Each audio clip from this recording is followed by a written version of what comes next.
নমস্কার স্যার, আমাদের পরের খবরে আপনাকে জানাই স্বাগত। কালকে দেখলাম যে বাজেট পেশ হলো, এই সরকারের প্রথম বাজেট পেশ হলো। সেখানে দেখা যাচ্ছে যেমন উন্নয়নের কথা আছে, শিল্পের কথা আছে, দেখা যাচ্ছে মহিলাদের জন্য 33% যে চাকরি সেটারও উল্লেখ করা হয়েছে। এই সব ব্যাপার দিয়ে কি মনে হচ্ছে আগামী সরকার তো শিল্পের কথা প্রায় তুলতোই না, বলতে গেলে শিল্পের কথা তুলতে গেলে বলতো চপ শিল্প করুন, ঘুগনি শিল্প করুন। আশার আলো দেখছে কি বাংলা? আসলে আগের যে শাসক দল ছিলেন সেই নেতা নেত্রীরা তো শিল্পটা তাড়িয়ে এখানে ক্ষমতায় এসেছিলেন, ফলে তাদেরকে শিল্পপতিরা কেউ বিশ্বাস করতেন না। ফলে তারা বহু কোটি টাকা খরচ করে সব কনফারেন্স করতেন, কিন্তু কেউ আসতো না। তো এখন শাসক দলের পরিবর্তন হয়েছে, এখন আশা করব যে আসবে। টাটাকে তাড়িয়েছিল একসময় তৃণমূল কংগ্রেস, সেই টাটা কি আবার ফিরে আসতে পারে? সম্ভব।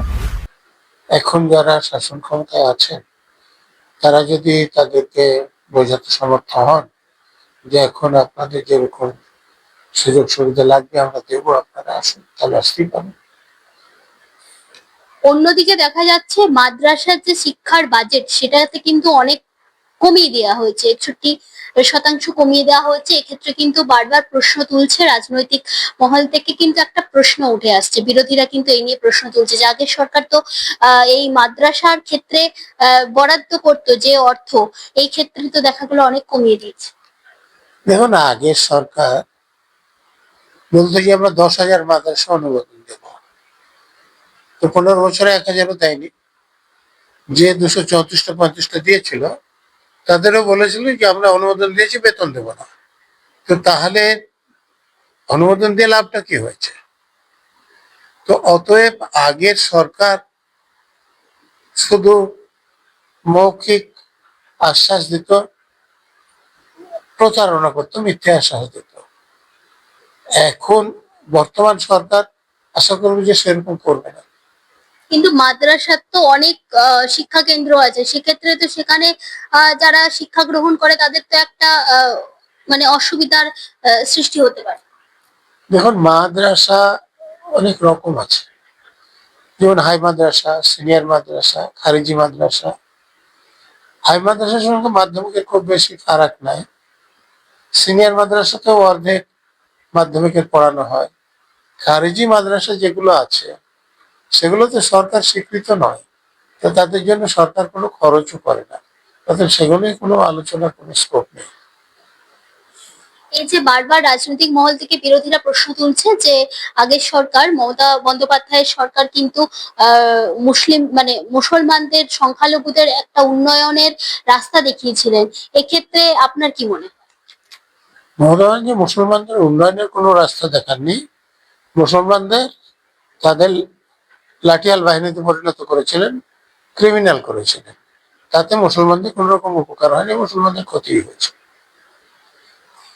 এই যে বাজেট পেশ হলো, দেখা গেল শিল্পের নিয়ে শিল্প এবং উন্নয়নের একাধিক মানে বাজেট পেশ করা হয়েছে, এবং দেখা যায় 7 পে কমিশন বলেছিল চালু হবে। 7 পে কমিশন কিন্তু এখনো আমরা সেই উল্লেখ কিন্তু শুনি। এই বাজেটে করেনি, এটা তো আংশিক সময়ের জন্য বাজেট। জানেন যে আগে শাসকদের যারা ছিল তাহলে ভোট এখন করে গিয়েছিলেন জুলাই পর্যন্ত। তো জুলাইয়ের পর থেকে এরা বাজেট করেছেন, এরপরে যখন পূর্ণাঙ্গ বাজেট পেশ হবে তখন আশা করি থাকবে। 7 পে কমিশন করবে। তারা সেটা বাজেটের মাধ্যমে করবেন না আলাদাভাবে ঘোষণা করবেন, সেটা তাদের ব্যাপার, সেটা আমি বলার অধিকারী। একটা প্রশ্ন আছে, আমরা দেখছি যে একটা রাস্তা, কলকাতার একটা রাস্তা সুরাবর্তী অ্যাভিনিউ, সেই সুরাবর্তী অ্যাভিনিউর নামকরণ নিয়ে কিন্তু রাজনৈতিক মহলে বিভিন্ন দিক থেকে প্রশ্ন উঠছে। বিরোধীরা কিন্তু একাধিক প্রশ্ন তুলছে যে এটা ইতিহাসের একটা অবক্ষয়, এটা বিকৃত করা হলো, ইতিহাসকে বিকৃত করা হলো, গোপাল মুখার্জির নামকরণ করা। রীতিমতো কিন্তু সিপিএম থেকে প্রশ্ন উঠেছে গোপাল মুখার্জি সে দাঙ্গাবাজ ছিল।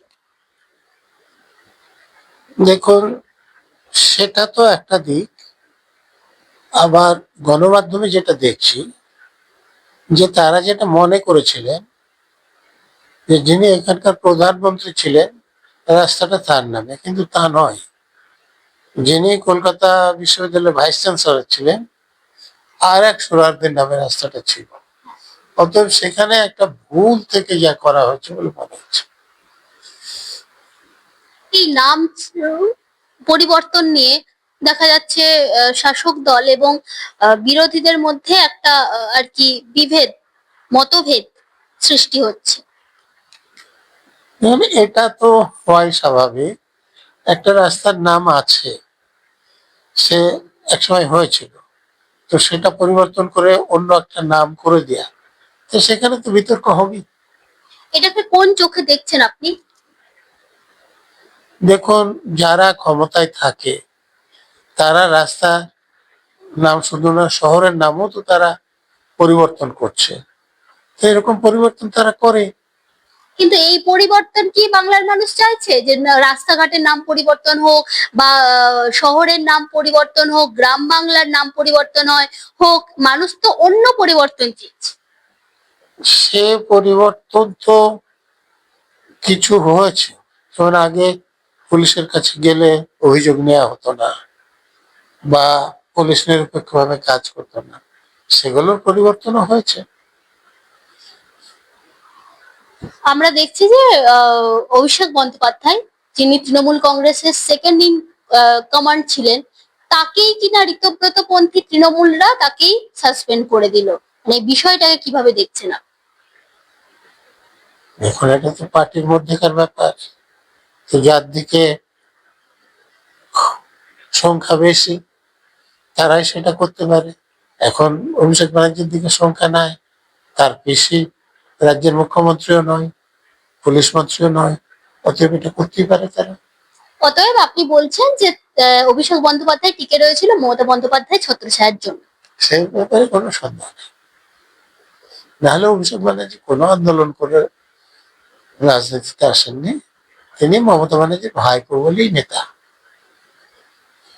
অন্যদিকে দেখা যাচ্ছে যে ঋতব্রত পন্থী যে তৃণমূল, সেখানে ভালো তৃণমূলরা যোগদান করছে। সেই ভালো তৃণমূলের খাতায় কিন্তু ফিরহাদ হাকিম, এক সময়ের মমতা বন্দ্যোপাধ্যায়ের স্নেহের ববি, সেও কিন্তু নাম লিখিয়েছে। দেখুন, মমতা ব্যানার্জির সঙ্গে যারা ছিলেন তারা অপরাধী, তো এখন তাদের বিরুদ্ধে ব্যবস্থা হবে। সেই ব্যবস্থার হাত থেকে বাঁচার জন্য তারা মমতার থেকে সরে যাচ্ছেন এবং অন্য জায়গায় আশ্রয় খুঁজছেন। যাদের কাছে আশ্রয় খুঁজছেন তাদের ভাবা উচিত যে এই লোকদের তাদের নেওয়া উচিত কিনা। তাই বলে ববি হাকিমও মমতাকে ছেড়ে দিল? মমতার সঙ্গে ছিলেন কি জন্য? মমতার কাছে পুলিশ আছে, তিনি অপরাধ করলেন, যেমন ওয়াকফ জমি দখল করে ব্যবসা করছেন, সেখানে পুলিশ কোনো ব্যবস্থা নেয়নি। তা এখন তো মমতা সেটা করতে পারবেন না, তা এখন যারা করতে পারবেন তাদের দিকে যাচ্ছেন। স্যার, একটা প্রশ্ন আছে।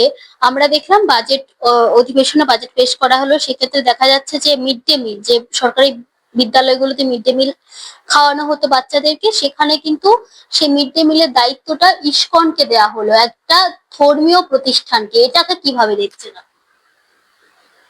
দেখুন, আমি মনে করি যে স্কুল কর্তৃপক্ষ এতদিন যে চালাতো সেইটার মধ্যে কোনো ভুল ছিল না। অন্য কোনো সংগঠনকে স্কুলের মধ্যে ঢুকানো সেটা সমর্থনযোগ্য না। এবং ধর্মীয় একটা প্রতিষ্ঠান, এক্ষেত্রে ধর্মীয় না হলে অন্য কোনো একটা প্রতিষ্ঠানকে স্কুলে ঢুকিয়ে দেবে, এটা কাম্য নয়। এর নেপথ্যে কি কোনো কারণ থাকতে পারে বলে আপনার মনে হয়? যারা করেছেন তারা বলতে পারবেন। আমি শুধু এটুকু বলতে পারি যে স্কুল যে চালাতো, দরকার হলে সেখানে কিছু লোক দিয়ে দেওয়া হতো, সেই কাজটা যাতে ভালোভাবে চলে তার জন্য, সেটাই ঠিক হতো। এক্ষেত্রে দেখা যাচ্ছে সেই সেখানে কিন্তু ডিমের পরিবর্তে সয়াবিন দেয়া হবে বলে এখন পর্যন্ত বলা হয়েছে। এই যে ডিমের পরিবর্তে, মানে কোথাও গিয়ে কি আগামী প্রজন্মকে নিরামিষ ভোজী করার জন্য এই পদক্ষেপ বা উদ্যোগ? দেখুন, এতদিন তো ডিম চালু ছিল এবং সেটা নিয়ে কারোর আপত্তি হয়নি। তো সয়াবিনটা তারা কেন করতে গেলেন এটা তারা ব্যাখ্যা করেননি। তারাই বলতে পারবেন যে এটা তারা কেন করেছেন এবং তারা কি করতে চাইছে। এখানে তো দেখা যায় যে সরকারি বিদ্যালয়গুলোতে অনেক দুস্থ পরিবারের বাচ্চারা থাকে, যারা ঠিক মতো বাড়িতেও হয়তো খাওয়া দাওয়াটা মিড ডে মিলের ধারণা এই জন্য এসেছিল যে অনেক গরিব মানুষ আছে যারা স্কুলে আসার সময় বাড়িতে খাবার থাকে না, তো তারা খাবার না খেয়ে আসবে। তো খাবার না খেয়ে যাতে পড়াশোনা করতে না হয় সেই জন্য খানিকটা খাবার দিয়ে দেয় যাতে তারা খেয়ে পড়াশোনা করতে পারে। এই ধারণা থেকেই মিড ডে মিল চালু হয়েছে। স্যার, এই ব্যাপার, এই সমস্ত কিছু দেখে তারপরে আমরা দেখলাম যে ডিএ, যে বকেয়া ডিএ ছিল, সেই ডিএ এর 20% দেবে বলে আশ্বাস দিয়েছে, দেবে বলেছে। এক্ষেত্রে মানে ডিএ এর ক্ষেত্রে আপনি কতটা আর কি দেখছেন, কি দেখছেন? না, আগের শাসক দল তো এ নিয়ে কথাই বলতে চাইতো না, কথা বলতে গেলে ঘেউ ঘেউ করবেন না এসব বলতেন। তো এ সরকার তো 20% ঘোষণা করে দিয়েছে যে অক্টোবর থেকে দেবে, তারপরে বাকিটাও নিশ্চয়ই তারা চিন্তা ভাবনা করবেন। অতএব সেদিক দিয়ে তো পরিবর্তন হয়েছে। সরকারি কর্মচারী যারা, তারা তাদের আবার নতুন করে আর কি একটা সম্ভাবনা দেখা যাচ্ছে। স্বাভাবিকভাবে তারা যদি ডেট পান তার মানে পুরো বেতনটা পাবে, তাদের সুবিধা হবে। একটা শেষ প্রশ্ন করব স্যার, এই পুলিশে নিয়োগ দেখছি আমরা বাড়ানো হবে বলে আশ্বাস দিয়েছে এবং নেওয়া হবে। এক্ষেত্রে যারা পড়াশোনা করে বেকার যুবক যুবতী, তাদের কতটা কি সম্ভাবনা দিচ্ছে? পুলিশে নিয়োগ ওরকম ভাবে বাড়ানো হয় না। পুলিশে কতগুলো পদ আছে, সেই পদগুলো পূরণ করতে পারে। যদি বাড়াতে চায় তাহলে পদ সৃষ্টি করতে হবে। তো সেরকম কিছু করা হয়েছে বলে আমি শুনিনি। প্রচুর ভ্যাকান্সি আছে, সেগুলোতে লোক নিয়ে হবে, আমি এটুকুই বলছি। অসংখ্য ধন্যবাদ আমাদেরকে সময় দেওয়ার জন্য।